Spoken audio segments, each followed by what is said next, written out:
well, you have to mess up to know what to fix. So just press buttons and hopefully you can press default and it all goes back to factory settings.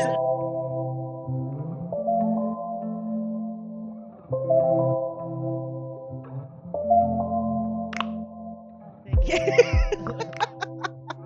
So this is the rice cooker, and I wanted to do a show where we could talk to DJs, and my whole thing is humanizing the DJ. I just think people just hate DJs because they don't know what we do, and it looks like we're just pressing a series of buttons for attention, but most of us don't actually like the attention. No, that was a lot of work. 45 songs in 45 minutes. So I'm going to introduce you. This is what's your official full name? Because we call you Breezes, but I feel like Breezes is a surname to something bigger. What is it? Well, it's not really an individual person. It's more of just an image, just a concept. Okay. It's a state of being. Breezes as a concept. Yeah. Breezes, it's like when you're by the window, you feel the breeze. Who doesn't like breezes? It's all about being calm. You animals. It's very calm, but at the same time, it lets your anger out, The breezes get crazy sometimes. Listen, breezes very unpredictable.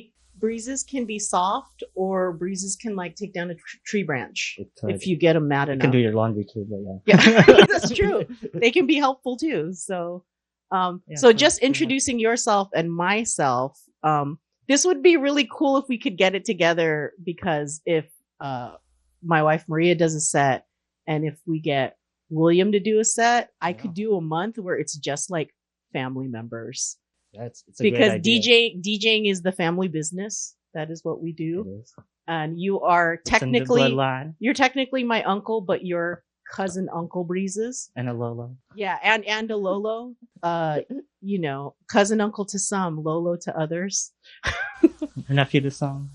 But I will say, when we started hanging out, I was in college and I think you were still in high school, and it was really you and your sister's music taste was I was so mainstream, dipping my toe into what electronic music was. I think when we started hanging out, and this is the PlayStation 1 days. This is the DDR days when we're playing DDR in my I thought apartment. we had just mutual taste, where it was a standalone complex situation where we both started liking electronic music. I didn't know that. Oh, no, I think we did at the same time, but I always feel like I would bring you guys something and you guys would bring me something so much deeper. We were getting into fucking breaks and drum and bass, and music sharing day. We were going to Audiotistic and all these shows that aren't even around that's anymore. Real nostalgia. Yeah.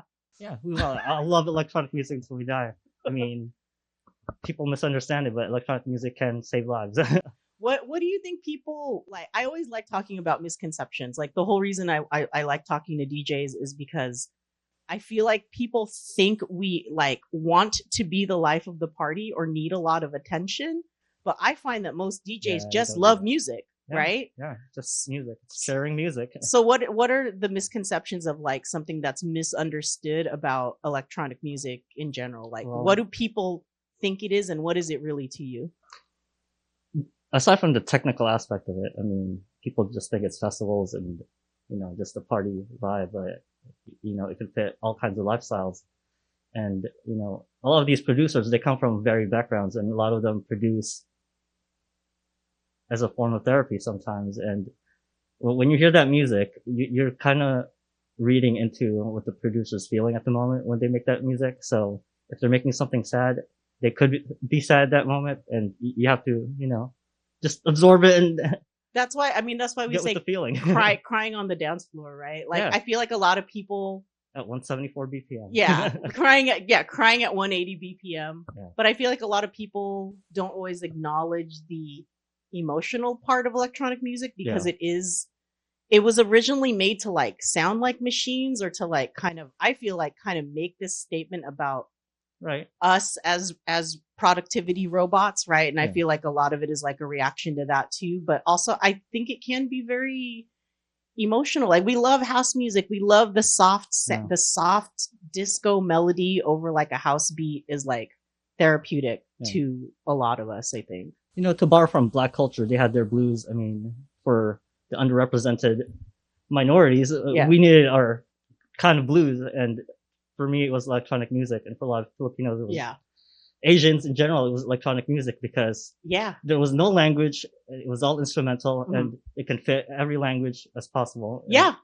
it brought everyone together that way. Yeah, electronic music doesn't really need a language. And Yeah. I feel like the more mainstream music became, the more, I guess, electronic music became mainstream, the less relevant the language became. Like we Right. see that with like K-pop. All of our producers are like from Sweden and from America Right. making It K-pop became songs very shallow. because it doesn't really like that. Do the lyrics like really? Does it matter that you understand every single sentiment of the lyrics, or are you just vibing and is that Yeah. okay? I mean, You know? that's why it's an alternative. You can have your pop music, you can have your electronic music. Yeah. If you want to feel a certain lyric, you can borrow some from an artist who sings with lyrics.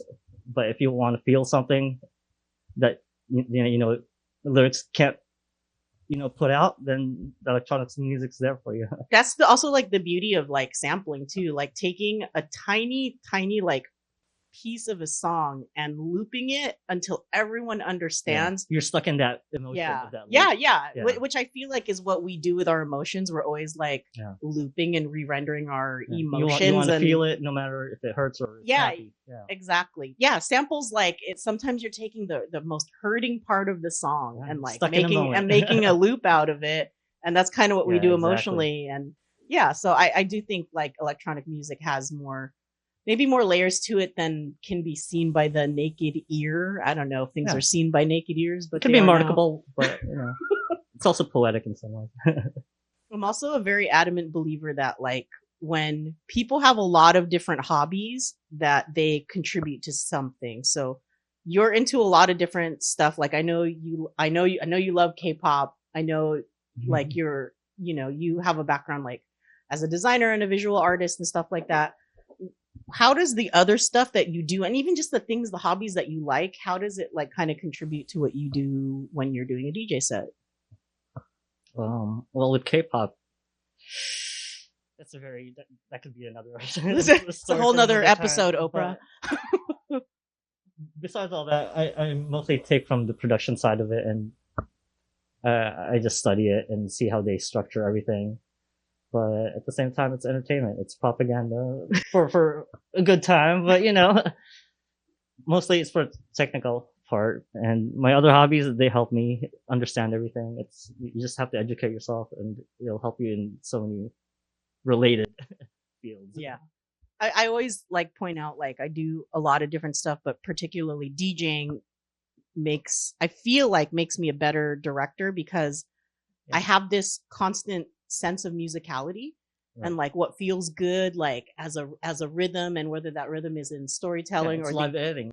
yeah, you're editing in your head, and that editing in your head is a lot easier if you're really agile and you can like kind of Yeah. freestyle on like mixing beats and lyrics and things like that. Yeah. Like That's why I it's a lot better than production sometimes because production can take 6 hours. You can DJ for a half hour and you got the idea right there. yeah, and that's the thing. Like I work in a form when I'm directing, I'm working in a form of storytelling where I need 5 to 30 people Right. to tell this story, and then when you DJ, it's really just you prepping stuff on a laptop and then going up to the decks. It's very Yeah. personal. It's a Yeah. very personal form of storytelling. I Yeah. feel like, yeah. I mean, that's just the difference of like the different forms of things that I do. But I don't know, Yeah, like it can translate. so I wanted to know music wise, you did a really sick, mostly drum and bass set, but like, Yes. what are the genres you're passionate about, and why are you drawn to them? Well, it's mainly drum and bass because it's in the past it was like a form of rebellion towards the house and trance music. Like going back to the feelings, trance and house music was too happy for me, and drum and bass was in its dark times, and I was drawn to it, and that was very therapeutic for me. And I wanted to feel let's just say I was emo at that time, and drum and bass was it for me. So that became my focus, and it did save my life. Just being in the crowd in the scene, and